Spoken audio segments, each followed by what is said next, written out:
सुनती हो, कल माँ का फोन आया था। लगता है उन्हें दिनेश के घर पर दिक्कत हो रही है। खुलकर तो कुछ नहीं बोल रही थी, पर कह रही थी कि सोचा था जब बुढ़ापा आएगा तो बड़े बेटे के साथ रहूंगी, और बड़ी बहू जैसी सेवा कहाँ कोई कर पाता है। इसका मतलब है उन्हें यहाँ आने की इच्छा हो रही है। तुम कहो तो ले आऊं? महेश अपनी पत्नी नेहा से कहता है। आप तो ऐसे पूछ रहे हैं जैसे बिना मुझसे पूछे कोई काम नहीं करते हैं। और मम्मी जी का फैसला था देवर जी के साथ रहने का। मैंने तो उस वक्त उनसे पूछा भी था, पर क्या किया जाए, उस वक्त मम्मी जी को वहां रहना फायदेमंद लग रहा था। हाँ, जिसके पास पैसे होते हैं लोग उन्हीं के पास रहना चाहते हैं, ताकि आगे चलकर कोई दिक्कत ना हो। इसमें उनका भी कोई दोष नहीं है। अगर वो आना चाहती हैं तो स्वागत है। वैसे भी माँ बाप को साथ रखने में नफा नुकसान नहीं देखा जाता है। नेहा बोली। नहीं, मैं इसलिए कह रहा था कि जब हम सब एक साथ रहते थे तो माँ का व्यवहार तुम्हारे प्रति कुछ अच्छा नहीं था, जो मैंने भी देखा था। पर मैं क्या करता, बड़ा हूं, लोगों को अपने पर उंगली उठाने का मौका नहीं देना चाहता था। दिनेश ज्यादा कमाता है तो माँ उसके साथ वहीं रहना चाहती थी। देखा जाए तो उन्हें उधर फायदा दिखता हो, पर कहीं ना कहीं मेरे बारे में भी सोचती होंगी कि कहीं मुझे मुश्किल ना हो। महेश बोला। दिल को बहलाने के लिए ये ख्याल भी अच्छा है पतिदेव। जब आपने तय कर ही लिया है माँ जी को यहाँ लाने का, तो नफा नुकसान के बारे में और बीती बातों को मत सोचिए, वरना रिश्ते आगे कैसे बढ़ेंगे। मेरी माँ कहती थी, बीती बातों को भुलाकर अगर इंसान आगे बढ़ जाता है तो रिश्तों में भी पौधों की भांति नए पत्ते आने लगते हैं। नेहा बोली। महेश खुश था कि पत्नी पुरानी बातों को एक किनारे करके अभी भी मन में उसकी माँ के लिए सम्मान रखती है। अगले ही दिन महेश माँ को लेने के लिए निकल गया। करीबन 5 घंटे बाद वो कोलकाता से जमशेदपुर पहुंचा। नेहा की देवरानी अनीता बोली, भैया मम्मी जी को ले जा रहे हैं, क्या आपने भाभी से इस बारे में पूछा? महेश मुस्कुराकर बोला, उसकी कोई जरूरत नहीं है, क्योंकि जब उसकी माँ हमारे घर आती है तब भी हमें एक दूसरे से पूछने की जरूरत नहीं पड़ती है। नेहा का मानना है कि रिश्तों में नफा नुकसान नहीं देखा जाता। चाय पीने के बाद महेश अपनी माँ विमला जी से बोला, माँ दिनेश तो यहाँ है नहीं, फिर रुक कर क्या करूंगा, तो चले? विमला जी बोली, बेटा गर्मी का दिन है, सुबह से घर से निकले होगे, कुछ खा लो फिर चलते हैं।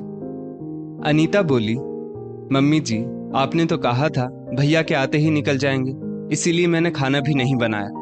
भैया आप कहें तो मैं कुछ ऑर्डर कर देती हूँ। महेश मुस्कुराकर बोला, नहीं नहीं, मेरे लिए कुछ ऑर्डर करने की जरूरत नहीं है, बस माँ के लिए कुछ दे दो ताकि रास्ते में इन्हें दिक्कत ना हो। मैं तो किसी ढाबे पर भी रुक कर खा लूंगा।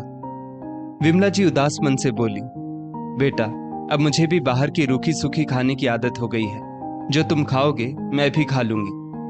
अनीता बोली, मम्मी जी आप ऐसा क्यों कह रही है?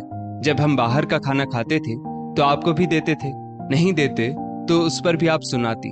तब तो आज तक जितने भी पैसे खर्च किए सब नुकसान हुआ। विमला जी बोली, बहू तुम मेरी तरह हमेशा नफा नुकसान सोचती हो, तभी किसी रिश्ते को संभाल नहीं पाती हो। अपने अनुभवों से कह रही हूँ, बहुत नुकसान होता है, संभल जाओ। मेरे तो 2 बेटे हैं, एक ने नहीं संभाला तो दूसरे के पास जा रही हूँ। तुम सोचो तुम क्या करोगी? महेश बोला, माँ छोड़ो इन बातों को, चलो चलते हैं, वरना पहुंचते पहुंचते रात हो जाएगी। महेश ने माँ का बैग उठाया और माँ को लेकर चला गया। 2 साल पहले नेहा के ससुर शर्मा जी का देहांत हो गया था। उस वक्त विमला जी ने सोचा, बड़ा बेटा कम कमाता है तो वहां आराम कम मिलेगा। अपना फायदा सोचकर वो छोटे बेटे दिनेश के पास चली गई। पर 6 महीने में ही सभी के रंग रूप सामने आने लगे। पर जब गलती खुद की हो तो करती भी क्या। 3-4 महीने में महेश के पास आती थी, पर फिर छोटे बेटे के पास चली जाती थी।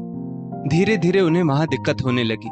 जब कोई नौकर चाकर नहीं रहता तो अनीता सारा काम विमला जी से करवाती। तब विमला जी को अपने नुकसान का एहसास हुआ। महेश को इस बात का एहसास था, पर आखिर वो करता भी क्या। पत्नी ने कभी मना नहीं किया, परंतु जब माँ की गलती हो तो कोई बेटा अपनी पत्नी के सामने कैसे कहे। सालों लग गए महेश को हिम्मत जुटाने में, पर जब उसने नेहा से कहा तो नेहा ने बड़ी ही सादगी से सब कुछ महेश पर छोड़ दिया, मानो वो उन बातों को याद भी नहीं करना चाहती थी। विमला जी घर आई। नेहा ने उनकी पसंद का खाना बनाया। सब एक साथ बैठकर खा रहे थे। ये सब देखकर विमला जी की आंखों से आंसू बहने लगे। नेहा झट से बोली, मम्मी जी क्या हुआ, खाना अच्छा नहीं लगा क्या? विमला जी बोली, बहू मुझे माफ कर दो। मैं अपने फायदे के लिए छोटी बहू के पास चली गई थी, पर कभी भी मुझे एहसास नहीं हुआ कि वो मेरे बेटे का घर है। मम्मी जी पुरानी बातों को भूल जाइए, ये घर भी आपका ही है। हाँ, उतने ऐशो आराम तो नहीं दे पाऊंगी, पर एक बहू का फर्ज जरूर निभाऊंगी। नेहा के इतना कहते ही विमला जी ने उसे गले से लगा लिया। धीरे धीरे समय अच्छी तरह कटने लगा। नेहा के बिना कहे ही विमला जी आगे बढ़कर उसकी मदद करती थी। नेहा की शादी की 15वीं सालगिरह आई। विमला जी ने अपनी अलमारी में से अपना एक पुराना झुमकों का सेट निकालकर नेहा को दिया और कहा, तुम सही मायने में घर की बड़ी बहू हो। हमेशा रिश्तों को ऐसे ही प्यार की डोर से बांधे रखना। शाम को दिनेश अनीता के साथ आया तो नेहा चाय नाश्ता लेकर आई। लीजिए देवर जी, आपको प्याज के पकौड़े बहुत पसंद है, तो गर्मा गर्म चाय पीजिए और पकौड़े खाइए। तभी अनीता की नजर नेहा के झुमकों पर पड़ी। अनीता ने ललचाई नजरों से उन्हें देखा और बोली, भाभी इतने भारी झुमके पहनोगी तो कान कट जाएगा, और ये झुमके मुझे देखे देखे लग रहे हैं। हो ना हो ये झुमके मम्मी जी के हैं जो उन्होंने आपको दे दिए, मुझे तो आज तक कुछ नहीं दिया। वाह भाभी, मम्मी जी के यहाँ आते ही आपको तो फायदा हो गया। नेहा मुस्कुराकर बोली, सही पहचाना है देवरानी जी, तुम्हारी नजर तो बड़ी तेज है। जब मम्मी जी मुझे पहली बार देखने आई थी तब पहन कर आई थी। उन्होंने कहा था कि जब तुम्हारी 15वीं सालगिरह आएगी तब मैं ये झुमके दूंगी। मुझे याद है सब इस झुमके की बहुत तारीफ करते थे। छोड़ो इन बातों को, वो तो मम्मी जी ने कहा इसीलिए मैंने पहन लिए, वरना मैं इतने भारी झुमके कहाँ पहनती हूँ। और वो पानी लेने चली गई। नेहा के जाते ही अनीता विमला जी को किनारे ले जाकर बोली, मम्मी जी हमारे घर में आप साल भर रही, पर कभी मुझे तो आपने इतना भारी झुमका नहीं दिया। आपने जानबूझकर अपना भारी झुमका भाभी को दिया, इसीलिए आप यहाँ आने के लिए परेशान थी, है ना? विमला जी बोली, बहू तुम भूल गई क्या? तुम्हारी शादी के बाद मैंने तुम्हें भी झुमके दिए थे, और ये झुमके तो बहुत पुराने हैं, मुझे मेरी सास ने दिए थे। तुम्हारी शादी के समय ये फैशन में नहीं थे, तो मैंने तुम्हारे लिए नए बनवाए थे, जो तुम्हें मुंह दिखाई में दे दिए थे। क्या फायदा हुआ आपको अपने साथ रखने का? आपको रखने में मेरे तो पैसे भी खर्च हुए, ऊपर से घाटे में मैं ही रही। बताओ, फायदे में तो भाभी रही, क्या कुछ नहीं और फायदा ही फायदा। अनीता बोली।